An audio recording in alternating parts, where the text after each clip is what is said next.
ESPN, celebrating 150 years of college football.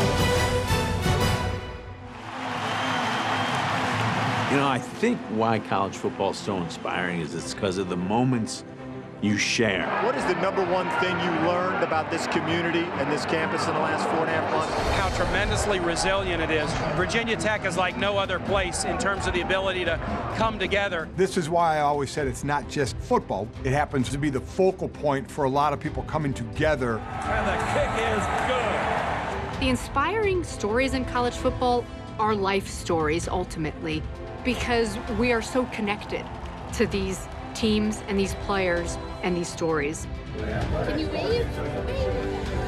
I think when you think of inspiring moments, that this was a particularly impactful moment. If I could dedicate this trophy to him tonight and give him a couple days of happiness, this is worth everything. When you sit there and think about it, the inspiration is beyond explanation. They have become iconic figures in society. Ernie Davis of Syracuse is voted the Heisman Trophy Player of the Year. It's a great signature moment for the best of college football.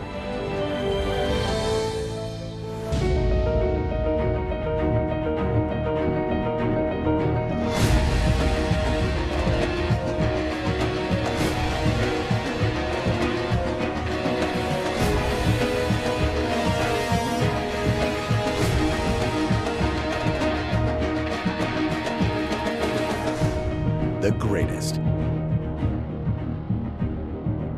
Guys, I want to thank all of you for coming here on the anniversary of college football. 150 years, we're celebrating the game that means so much to all of us. I can't think of another sport that encourages as much civil and sometimes not so civil discussion and debate and discourse as college football. I'm hoping most of this will be civil, but if you want to get uncivil every now and then, that might make it fun. So I want you guys to think of us as a jury. And since there are 11 of us, let's come up with top 11 in a number of categories. You know, I think this sport strikes a chord with people perhaps more than any other sport. It becomes part of who they are. And there are things that happen in college football that resonate with us and carry over to being something more than just enjoying a game. They're inspiring moments. Let's talk about the greatest inspiring moments in the sport.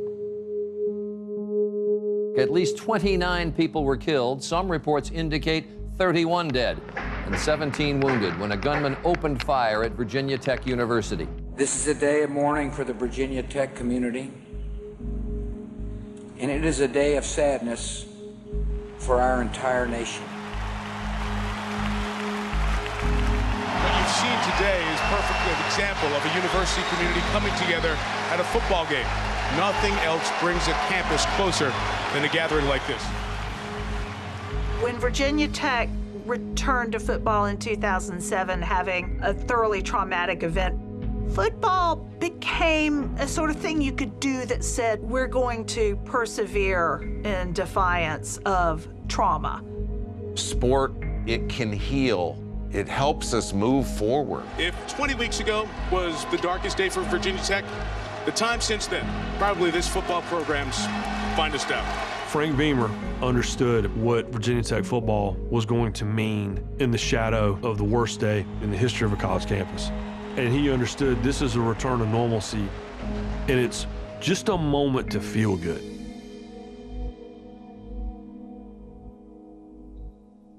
Someday when the team's up against it, ask them to go in there with all they've got. Win just one for the Gipper. Has there ever been a more famous quotation than that? As an inspiration, everybody knows win one for the Gipper. Don't know who the Gipper is necessarily, but they know the expression. Rockne's first great player at Notre Dame was George Gipp, 1920 All-American, just a tremendous back. He dies tragically at the end of the 1920 season, and it haunts Rockne. None of you ever knew George Gipp. It's long before your time. And Knute Rockne took that moment that meant so much to him, and he went to the team with the greatest halftime speech ever given. Tell them to go out there with all they got and win just one for the Gipper. Well, what are we waiting for? Last night in New York, Cappelletti was presented the award by Vice President Gerald Ford. John Cappelletti was a bulldozer of a running back at Penn State in the early 70s. They must stop the running of John Cappelletti. No one has been able to do that yet. Over 1,500 yards, 17 touchdowns, and Penn State goes undefeated. That's tailor-made for the Heisman. Cappelletti had a younger brother, Joey, who has been ailing and essentially dying for years. The youngest member of my family, Joseph, is very ill. He has leukemia. Cappelletti didn't feel he had to write down anything. He just wrote down Joey's name. And that sets up this incredibly emotional, climactic moment. If I could dedicate this trophy to him tonight and give him a couple days of happiness, this is worth everything. Probably one of the most moving things I'd ever seen. His commitment to other people, his humbleness. Those kind of moments occur in sports all too infrequently now. Christy Young from Atlantic, Iowa, had a brilliant idea. At the end of the first quarter, Iowa faithful turning and showing love and support for the patients and their families right across the way, and instead, Iowa Children's Hospital. Just a very poignant, powerful moment here. You spend your days, Kirk, in those rooms. It could be lonely, hooked up to tubes, fighting unimaginable battles. And in Iowa home games, you get a special salute. Kinnick Wave is named after Niall Kinnick, the 1939 Heisman Trophy winner. He is a World War II hero who dies in World War II training. Phenomenal man. Kinnick Stadium, named for him, of course. The fans turn around during a break to wave at the Children's Hospital, which is just outside the stadium. For the people of Iowa, this was a way for them to connect with their community and to connect with these kids who are suffering and to sort of feel like you're all one together. Sports gives us a reason to, one, rally together, but to just be able to cheer for something with no disrespect to what's actually happened. I think one that comes to mind was Virginia Tech having to play their first football game after the mass shooting that took place on their campus. When I saw that in Blacksburg, to me, it was a healing session. I always think of sports as a healing place after stuff like that transpires. Much like Kinnick Stadium. You know, you see the players, both sides, and the fans turn and look up at the hospital with the kids. That is one of the best traditions in college football. It's only been around for a couple of years, but to see those kids' faces and everybody turn around, I think it's one of the greatest things college football's ever had. Did John Cappelletti's Heisman acceptance speech do some of those things too? The things we've talked about have been on a wider spread level. This was very personal to him. For me, it was the first Heisman speech that was iconic and life-changing for us, that was gut-wrenching and personal. And I think it was the first one that we remember being that emotional. Cappelletti's speech, I love it. I love it. And the win one for the Gipper, college football, right? But I think Hollywood when I think that. We really know that happened. I mean, in other words... No, that doesn't matter. But are you inspired? Yeah. I know. I don't want to chase... I don't know. Yeah, it's a legend. I mean, sometimes the greatest stories is legend, right? It's legend. To me, when I think of that, I think Hollywood. I think of Kinnick Wave, and I think of Virginia Tech as emotional things, tangible things. That happened. Over the 150-year history of college football, we've seen how important it is to the culture, but during that time where it has helped facilitate change and growth and improvement and breaking barriers has been a huge thing in the history of the sport. 49-year-old Packer assistant will take the reins at Mississippi State on Tuesday and become the first African-American head coach in SEC history. Only 5 current head coaches, including Kroom when he takes the job, are African-Americans among 117 Division I-A football coaches. I think in a lot of ways, Sylvester Croom was the perfect person to be the first black head football coach in the SEC.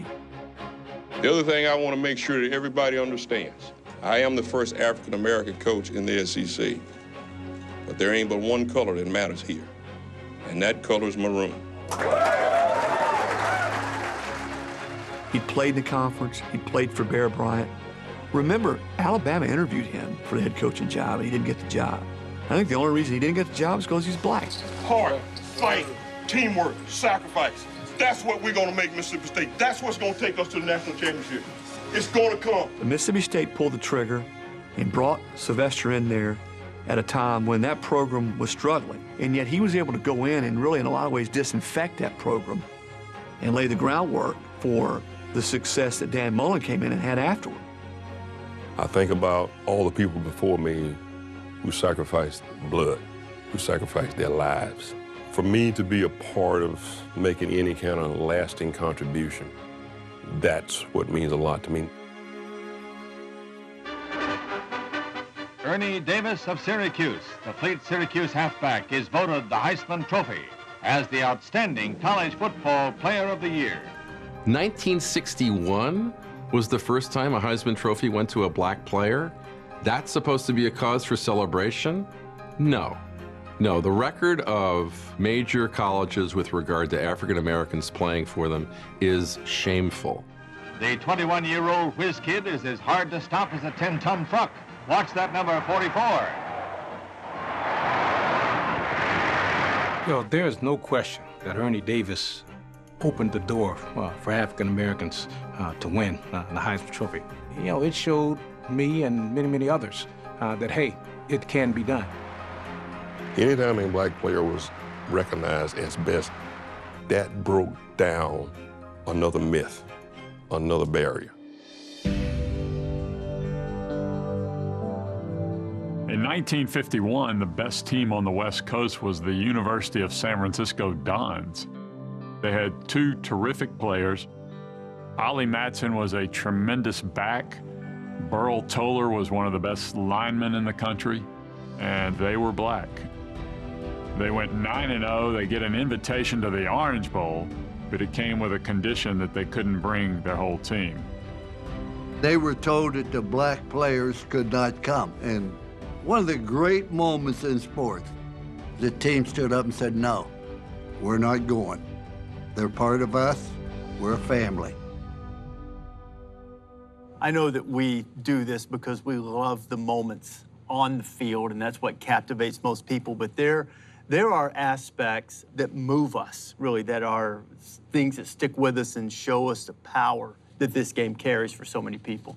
I mean, one of the best to me is Ernie Davis winning the Heisman. There were African-American athletes who should have won it in previous years and clearly didn't because they didn't get enough votes from the South and the Southwest. Strictly from a player's perspective, that's something that I've read about and saw.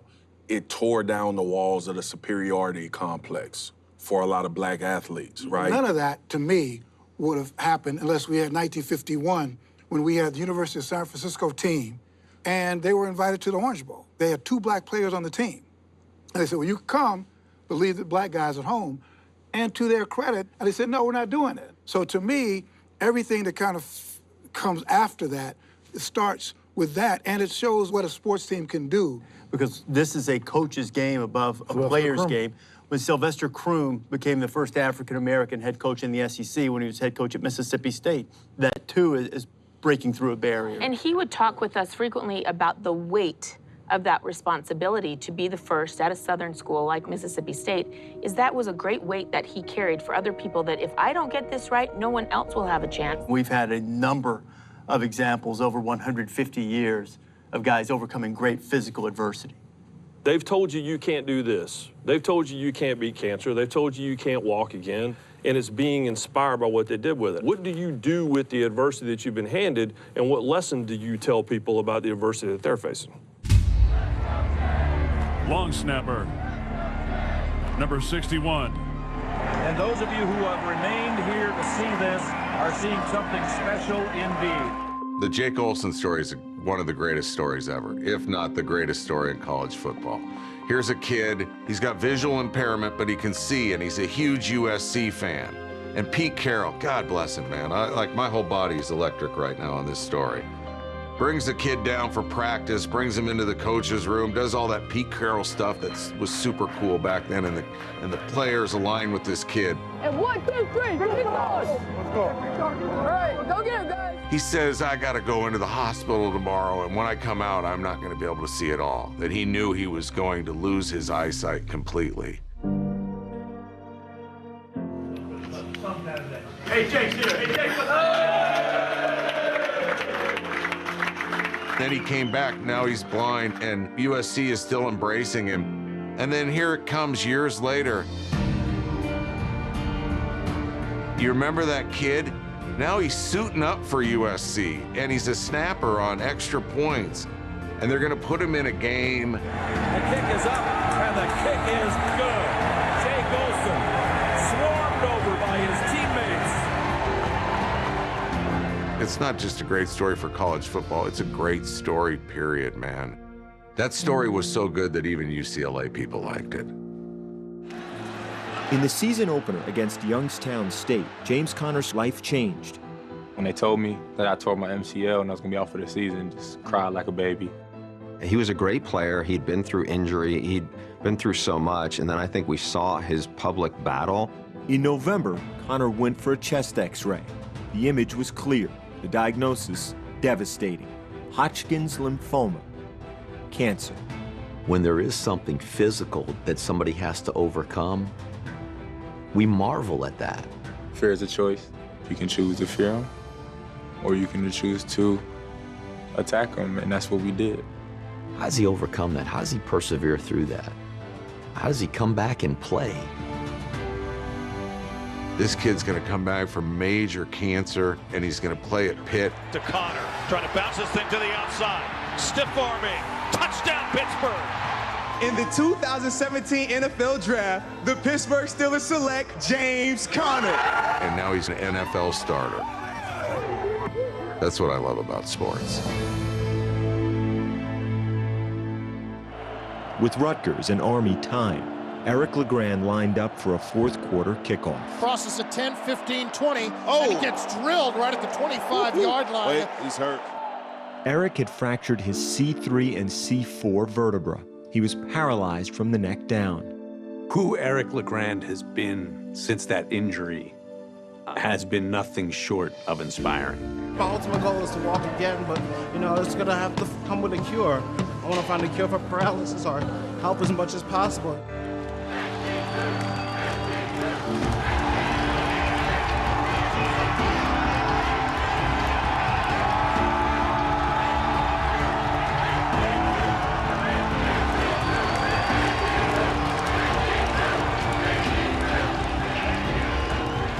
Him leading the team out on the field, it's a great moment, and living as full life as possible despite your circumstances, it's absolutely incredible. Don't ever give up. You can best believe that I'll never give up, and I will rise from this chair. I think everybody has admired his courage, his attitude, his work in the community. I think people have celebrated it because they know how hard he's worked to overcome the tremendous hurdles that have been placed before him. Here comes Shaquem. Got him at the 27-yard line. Shaquem Griffin. Every chapter of the Shaquem Griffin story is phenomenal. Shaquem Griffin is an identical twin with an amputated hand. UCF offered his brother Shaquille a scholarship, and Shaquille said, "I'll come to UCF if you bring my brother." But when Shaquem got here, he wasn't really given an opportunity to play. And Scott Frost and his staff noticed, man, who's that guy making all those hits out there? So he moved his position, and he put him at linebacker. And Shaquem flourished to the point where he won AAC Defensive Player of the Year.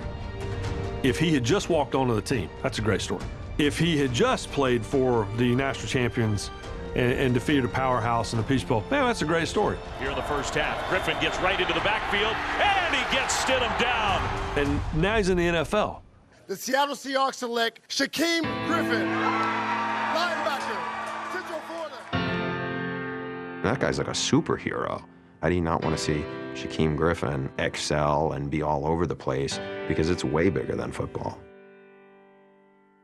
I struggled with this category, and I'm still struggling as I look at these things because I find myself drawn more to overcoming cancer and getting back on the field. While we're on the subject, if Rod and Holly are not on the list in overcoming inspiring, I am 100% serious because both of them have had battles with cancer that they have waged gracefully. And Rod checks on me. He texts me when he sees me and says, "You're doing great. Can I help you with anything?" Anyone who's been through cancer, these kids coming back and playing after what their bodies have gone through, what they've gone through, this meant everything to me.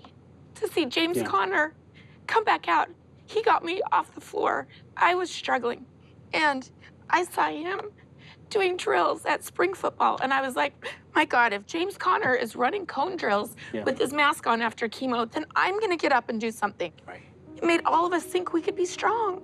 And it meant a lot to me. Sorry. You know, it's kind of hard to follow that. Well, God bless you both. We like to hear a story about a guy who had it tough and has made it through all those tough times to excel at something. You don't get to hear those stories very often, but in college football, there's a platform to tell the stories, and everybody likes to hear it. The football team gives people an opportunity to identify with something bigger than themselves. That Saturday tradition bonds you to the people around you for a lifetime. And it doesn't matter how many people have counted you out, how many people have told you to stay home. What matters is here, and what you believe, and how you believe it, and how you work to get there. The votes are in, and here are the top 11 inspiring moments of the first 150 years of college football. Ask them to go in there with all they've got. Win just one for the Gipper. The youngest member of my family, Joseph, is very ill. He has leukemia. It's going to come. We just got to keep doing what we're doing and keep believing. What you've seen today is a perfect example of a university community coming together at a football game. Griffin gets right into the backfield, and he gets Stidham down. You can choose to fear him, or you can choose to attack him, and that's what we did. Who Eric LeGrand has been since that injury has been nothing short of inspiring. The team stood up and said, no, we're not going. We're a family. For the people of Iowa, this was a way to connect with these kids. Long snapper, number 61, Jake Olsen. Ernie Davis of Syracuse, the fleet Syracuse halfback, is voted the Heisman Trophy. This is all you need to know about the Win One for the Gipper speech. My college roommate and I took the Notre Dame Stadium tour, the $20 tour, 3 or 4 years ago. You get to the locker room, and the Win One for the Gipper speech is in bronze on the wall. Tour guide reads the speech, can't get through it. He just starts sobbing as he's trying to read the speech. We actually help him finish it. Well, tour ends, and I walk up to the guy, and I go, how many times do you cry when you read the speech? Every single time. It is 100 years.